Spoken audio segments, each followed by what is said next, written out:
आज के इस वीडियो में हम वर्ग 6 के गणित से प्रश्नावली 5.3 बतलाएंगे।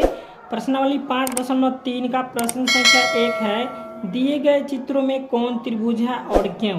ठीक है, चलिए इसको हम कॉपी पर बतलाते हैं। तो यहाँ पे ये जो है सो चित्र दिया हुआ है। ठीक है, तो ये हो गया त्रिभुज। ठीक है, इसके तीनों कोण जो है सो क्या है, बराबर है। ठीक है, और तीनों भुजा, तीनों कोण और तीनों शीर्ष है इसमें, तो इसलिए यह त्रिभुज हो जाएगा। ठीक है, यहाँ पे देख लीजिए ये 3 कोण हो गया।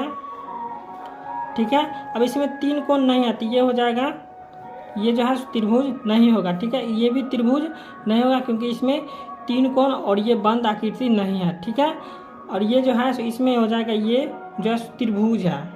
ठीक है, इसमें तीनों कोण बना हुआ है, 3 भुजा है और 3 शीर्ष है। ठीक है, और यह बंद आकृति है, तो ये हो गया त्रिभुज, और ये भी त्रिभुज है।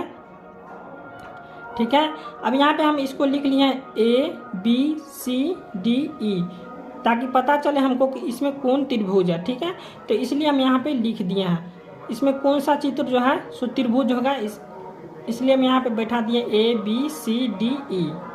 तो यहाँ पे इसका जो है सो इस प्रकार से हम लिख लेंगे कि ये सभी आकृतियाँ 3 भुजाओं से बनी है। ठीक है, यहाँ पे देख लीजिए 1 2 3, ये सभी आकृतियाँ जो है सो 3 भुजाओं से बनी हुई है, तथा आकृति ADE त्रिभुज है।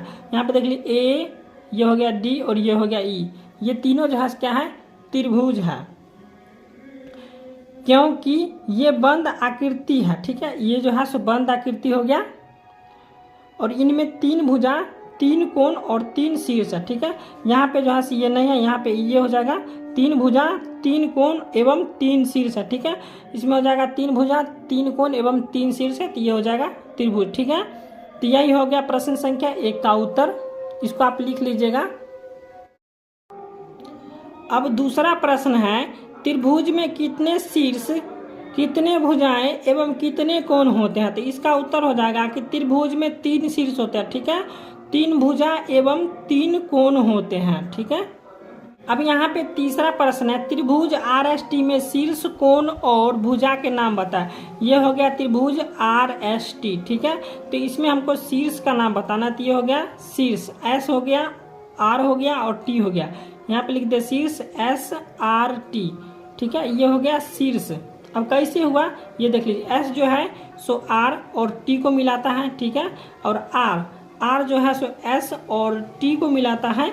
ठीक है, और T जो है सो यहाँ पे S को मिलाता है और R को मिलाता है, इसलिए यह शीर्ष हो गया। ठीक है, अब यहाँ पे भुजा देख लेते हैं, भुजा कौन हो गया, तो भुजा ये हो गया R और S जो है सो भुजा हो गया। ठीक है, अब इस S और T हो गया भुजा, उसके बाद हो जाएगा T और R जो है सो भुजा हो जाएगा।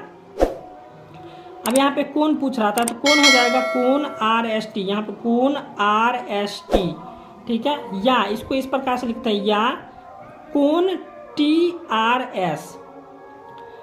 अब यहाँ पे है कोण STR, तो यहाँ पे कोण STR, या कोण RTS, कोण RTS। ठीक है, अब यहाँ पे फिर है SRT, तो यहाँ पे हो जाएगा कोण SRT, या फिर हो जाएगा कोण TRS, यहाँ पे हो जाएगा कोण TRS।